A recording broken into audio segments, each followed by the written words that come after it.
Patuloy ang pagkondena ng iba't ibang sektor sa nagbabadyang mining exploration ng Google Mining Corporation sa Dupax del Norte sa Nueva Vizcaya. Sa huling ulat, natanggal na umano ang barikada ng mga residente.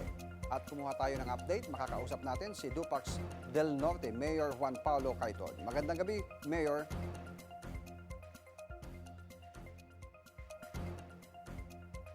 Mayor, mukhang nakamute po yung inyong Zoom. Magandang gabi din po. Okay. Mayor, kumusta po? Ano po yung sitwasyon ngayon dyan sa Dupax del Norte? Ang sitwasyon po ngayon dito sa bayan namin ng Dupax del Norte, ayun nga po, fully implemented na po ang court order, the writ of preliminary injunction, cleared na po yung barikada sa Purokyon, Barangay Bitno. Mhm. So, ibig sabihin, magsisimula na ang mining exploration.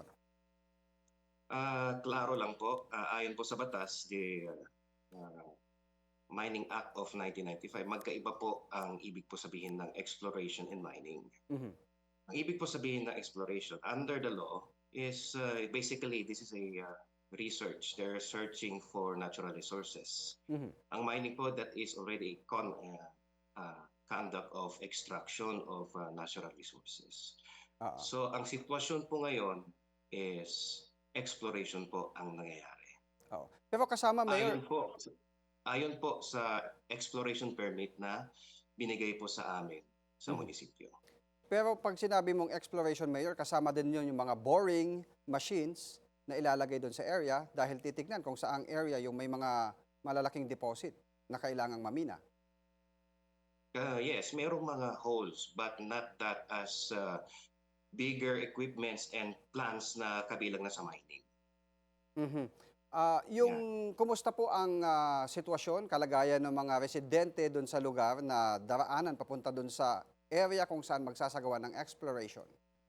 Sa ngayon po ay ayaw po nila na magkaroon ng exploration, lalo-lalo na po ang mina sa Purokyon, Barangay Bitnong po, lalo-lalo na sa buong Dupax del Norte. Mhm.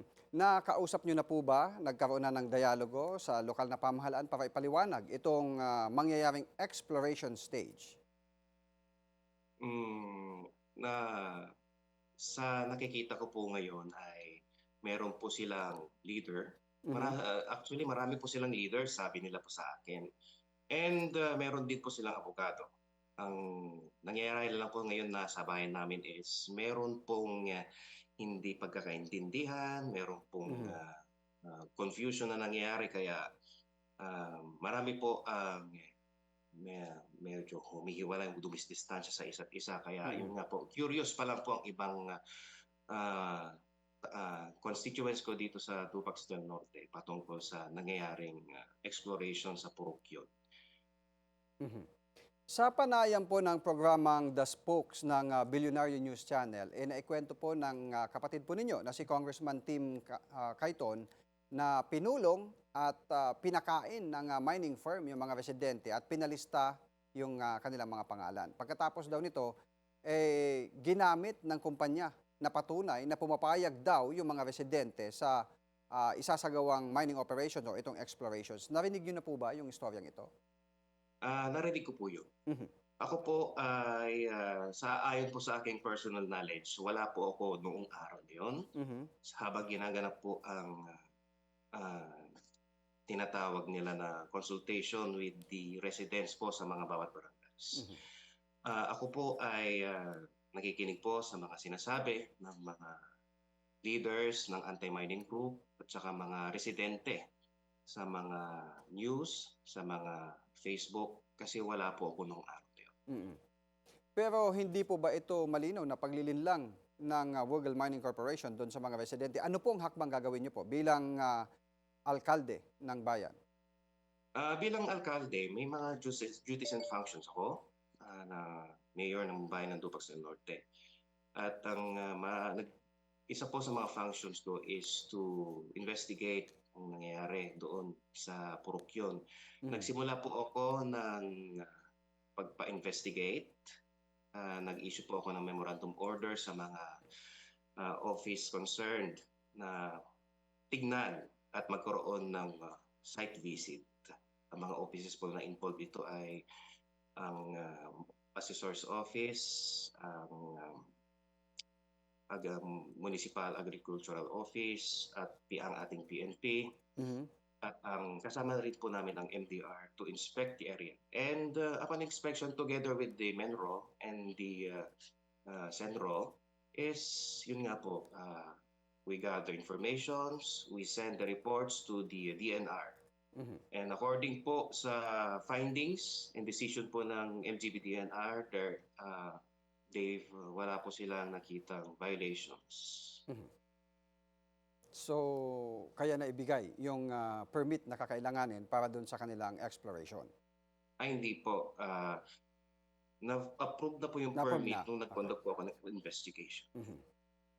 Okay. May mga issue kaugnay doon sa mga sinasabi ng mga ilang residente po doon sa lugar na yung private property na nagagamit na ginagawang kalsada at ayaw nilang padaanan. Ano po yung explanation at sagot niyo po dito?